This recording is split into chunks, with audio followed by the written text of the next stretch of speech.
Okay. I want to start today with just the absolute gaslighting of the American people by Donald Trump and this administration as it relates to the war in Iran. The war they started less than 3 weeks ago. Now, there are many examples of this, including many where Trump is basically calling out the media publicly. But what's interesting to me is kind of how all of his minions out there in different industries are following his advice or following his evil bat signal.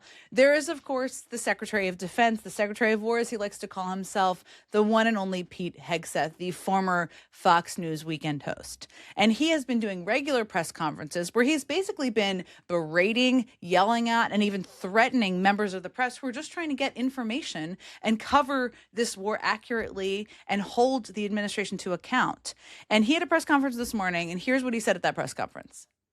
A dishonest and anti-Trump press will stop at nothing. We know this at this point. To downplay progress, amplify every cost, and call into question every step.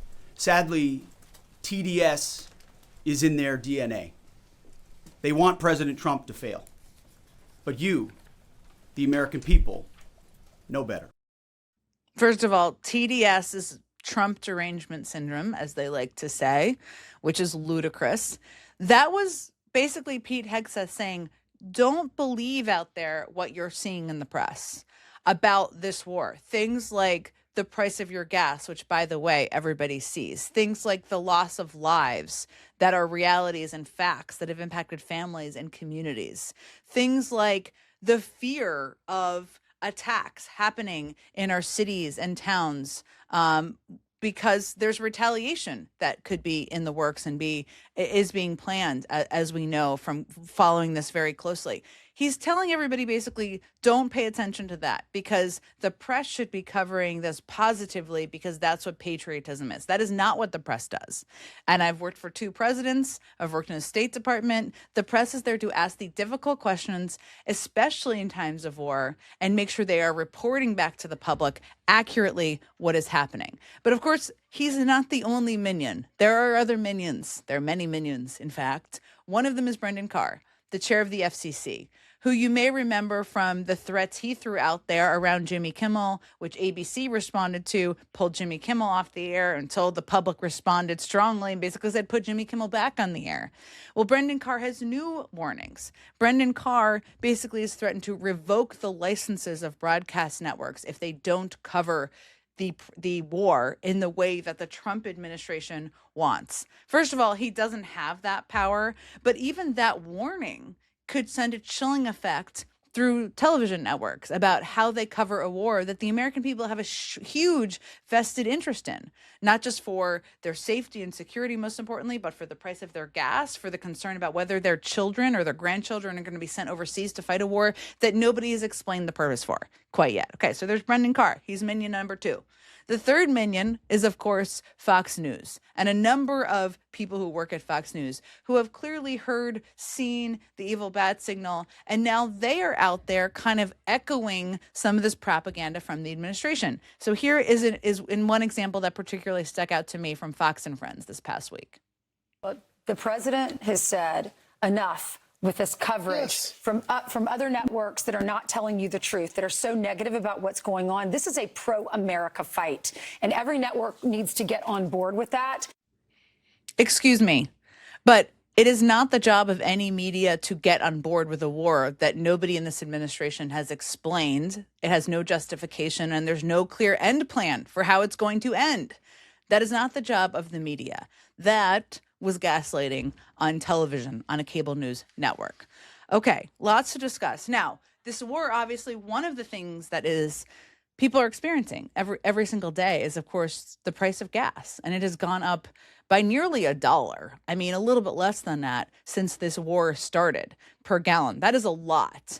And there was this one particular interview John Allen did at a gas pump this week. And I just wanted to play this because this woman is sort of capturing what I think a lot of people are feeling and experiencing, seeing this war, seeing the impact on all of their lives, including people who voted for Donald Trump. If you could say something to President Trump and he was going to hear you right now, what would it be? You are a worthless pile of And you voted for him how many times? 3 times. That was my bad. Apparently, I'm an idiot. First of all, you're not an idiot. A lot of people voted for him. I think now it's about really experiencing and seeing what the impact of a second Trump term that is unfettered, untested. Nobody around him is telling him not to do things or stopping him from doing things, and the impact of it. And she was literally standing at the gas pump where she is experiencing the increase in the cost of gas. Just calling it like she sees it, calling it like she sees it there. That particularly stuck out to me. And I think she's definitely not alone. And it tells you a lot about how people are living and experiencing this war. Okay, now meanwhile, back here at home, there have been some crazy hearings, crazy hearings on Capitol Hill. To including one for the confirmation hearing of a guy by the name of Markwayne Mullin, who's a senator from Oklahoma and has been nominated to replace Kristi Noem as the Secretary of Homeland Security. Now, this guy has the strangest background. He's a former MMA fighter. He's done a lot of weird things in his life. But one of the things that has stuck out about his whole career is that he's kind of prone to calling for violence. He's prone to violent threats of sorts. And one of the things he has talked about in the past is dueling, literally dueling. Like, you remember this from the olden times. So you may remember him from 2 years ago. 2 years ago, he basically tried to duel on the Senate floor. And just in case you don't remember this, I just had to play it. Quit the tough guy act in these Senate hearings. You know where to find me. Any place, anytime, cowboy. Sir, this is a time, this is a place. If you want to run your mouth, we can be two consenting adults. We can finish it here. Okay, that's fine. Perfect. You want to do it now? I'd love to do it right now. Well, stand your butt up then. You stand your butt up. Oh, hold on. Big Oh, guy. oh, stop it. Is that your solution every Hold it. No, sit down. Sit down. Okay. You know, you're a United States Senator. Sit down. Active. I mean, that was Bernie Sanders, by the way, who in that moment was completely the voice of reason and sanity. Now, here's the detail that I love about this crazy whole journey is that Mullin actually looked into the rules on whether or not he would be allowed to physically fight someone on the Senate floor. This was something he felt he really needed to know. As Bernie Sanders has said, that guy was a former senator. I mean, he's still a senator, but he is now being considered to run the Department of Homeland Security. And he looked into whether or not he could fight someone on the Senate floor.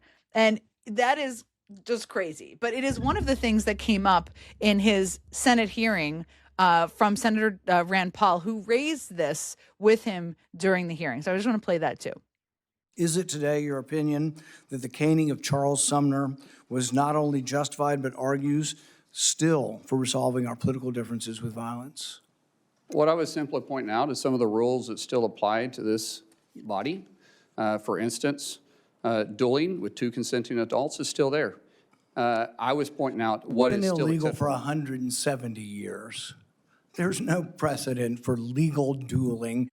I didn't have agreeing with Rand Paul on my bingo card this week, but here we are. So, yes, basically he was Rand Paul, who's the chairman of that committee, and that wasn't even the only spicy moment, but he is informing the nominee to run the Department of Homeland Security that no, dueling and caning is not legal. Dueling is not legal, hasn't been for a long, long time. That's the guy who is currently just made it through the committee, just needs 50 votes in the Republican-controlled Senate to run the Department of Homeland Security. So there's that, and quite a story to follow and cover. Okay, in another very sticky, hairy, aggressive situation on the Republican side that is happening that I wanted to just touch on is the Texas Senate primary, which is, of course, between John Cornyn, who about a year ago was on track in the running, I should say, to be the Senate Majority Leader. And now he is trying to survive a primary with perhaps the most corrupt person who has run in a Senate primary, I don't know if ever, but kind of in recent modern memory, and that is Ken Paxton. Now, this race has gotten so nasty, but also creative, I will say. And there was this ad, and what's interesting this week is, first of all, that Donald Trump has said he was going to endorse, and he wanted to endorse so that he could the person he didn't endorse would drop out of the race and it would end the primary because James Tallarico is the nominee on the Democratic side. And the Republicans are justifiably very worried that James Tallarico could actually win this primary. But Donald Trump missed the deadline this week. It was this week, basically, for somebody to pull their name off of the primary ballot. He has not endorsed for who knows why. Maybe he thinks they're both losers. Maybe he likes them both. Maybe he just didn't feel like it. But now both of their names are on the primary ballot. Does he know he missed the deadline? Did somebody tell him after? We don't currently know. But it is such a delicious story because this is such a heated and nasty primary. And just to give you kind of a sense, I just wanted to play this this ad that uses the B-52's song from John Cornyn attacking Ken Paxton, which just gives you a little sense on how nasty this race is. And if you'd see a fence, I'm by the side of the road. That says 15 miles to Ken's Love Shack. Ken's Love Shack.